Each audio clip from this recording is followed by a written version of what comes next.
Hello viewers, आज के video में हम देखने वाले हैं कक्षा 10वीं हिंदी क्षितिज के गद्य खंड के पाठ 2 बाल गोविंद भगत के महत्वपूर्ण वन लाइनर। ठीक है, वन लाइनर मतलब जो वैकल्पिक में प्रश्न आ सकते हैं, सही विकल्प में या एक वाक्य में उत्तर देने वाले प्रश्नों में आ सकते हैं, वो सारे ही हम तैयारी कर लेंगे। तो शुरू करते हैं और इससे आपकी वार्षिक परीक्षा की तैयारी भी हो जाएगी। वार्षिक परीक्षा की तैयारी चैनल पर शुरू हो चुकी है। यदि आपको करनी है तो आप चैनल को सब्सक्राइब और लाइक कर सकते हो। तो शुरू करते हैं पाठ 2, जिसका नाम है बाल गोविंद भगत। इसके लेखक है रामवृक्ष बेनीपुरी, जिनका जन्म हुआ था सन 1899 में और मृत्यु सन 1968 में।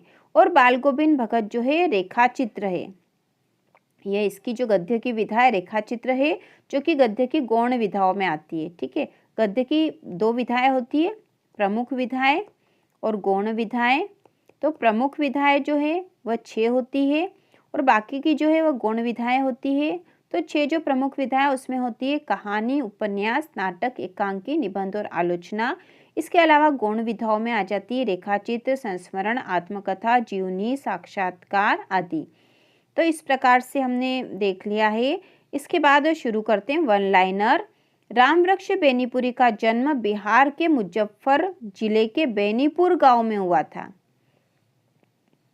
इसके बाद रामवृक्ष बेनीपुरी ने 10वीं तक की शिक्षा प्राप्त करने के बाद वे सन 1920 में राष्ट्रीय स्वाधीनता आंदोलन से जुड़ गए।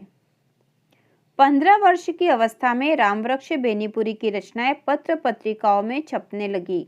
ठीक है, 15 वर्ष की अवस्था में ही छपने लग गई थी। रामवृक्ष बेनीपुरी ने तरुण भारत, किसान मित्र, बालक, युवक, योगी, जनता, जनवाणी और नई धारा आदि दैनिक, साप्ताहिक एवं मासिक पत्र पत्रिकाओं का संपादन किया। तो इन सभी पत्र पत्रिकाओं का संपादन किया था रामवृक्ष बेनीपुरी ने। रामवृक्ष बेनीपुरी का साहित्य बेनीपुरी रचनावली के 8 खंडों में प्रकाशित है। इसके बाद है रामवृक्ष बेनीपुरी की महत्वपूर्ण रचनाएं पत्तियों के देश में, यह उपन्यास है। चिता के फूल कहानी है। अम्बपाली यह नाटक है। माटी की मूर्तें रेखाचित्र है। पैरों में पंख बांधकर यह एक यात्रा वृत्तांत है। जंजीरें और दीवारें यह संस्मरण है। ठीक है, तो 2022 में इस तरह का एक प्रश्न आया था जिसमें इनकी रचनाओं के बारे में पूछा गया था। इसके बाद है रामवृक्ष बेनीपुरी को विशिष्ट शैलीकार होने के कारण कलम का जादूगर कहा जाता है। वेरी इंपॉर्टेंट, कलम का जादूगर किसे कहा जाता है? तो कलम का जादूगर रामवृक्ष बेनीपुरी को कहा जाता है। बाल गोविंद भगत रेखाचित्र सामाजिक रूढ़ियों पर प्रहार करता है। बाल गोविंद भगत की मृत्यु का कारण बीमारी था।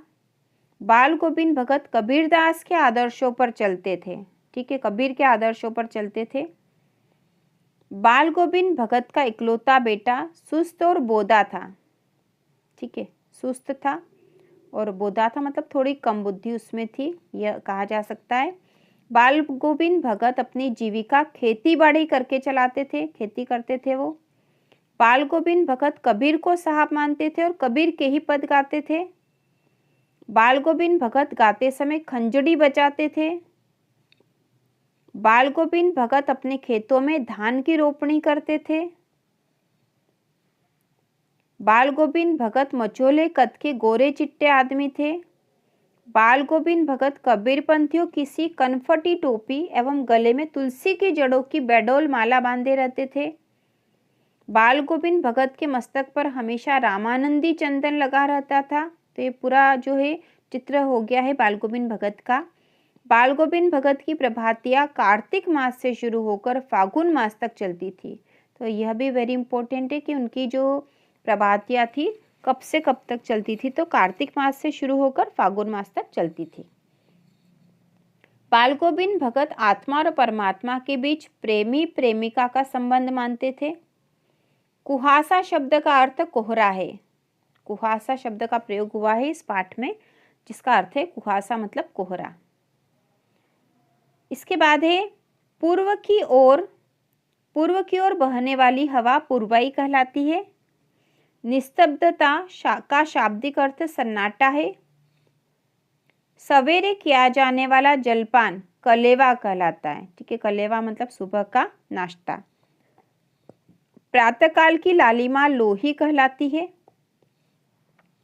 भगत की पुत्रवधू ने अकेला नहीं छोड़ना चाहती थी क्योंकि इकलौते पुत्र की मृत्यु के बाद भगत की देखभाल करने वाला कोई न था। तो एक प्रश्न है कि भगत की पुत्रवधू ने अकेला क्यों नहीं छोड़ना चाहती थी, तो इसका उत्तर है कि भगत की पुत्रवधू ने अकेला नहीं छोड़ना चाहती थी क्योंकि इकलौते पुत्र की मृत्यु के बाद भगत की देखभाल करने वाला कोई नहीं था। रामवृक्ष बेनीपुरी की भाषा सरल एवं व्यवहारिक हिंदी है। भाषा में तत्सम व तद्भव के साथ अंग्रेजी व उर्दू के शब्दों का प्रयोग है। तो इनकी भाषा के बारे में यदि आता है तो हम यह लिख सकते हैं। इसके साथ इनका जीवन परिचय भी चैनल की प्लेलिस्ट में आप देख सकते हो। तो इस प्रकार से गद्य खंड के पाठ 2 बाल गोविंद भगत के भी वन लाइनर हमने देख लिए हैं और इस प्रकार हम हिंदी की संपूर्ण तैयारी करने वाले हैं। तो इसी प्रकार के और वीडियो देखने के लिए चैनल को सब्सक्राइब कीजिए।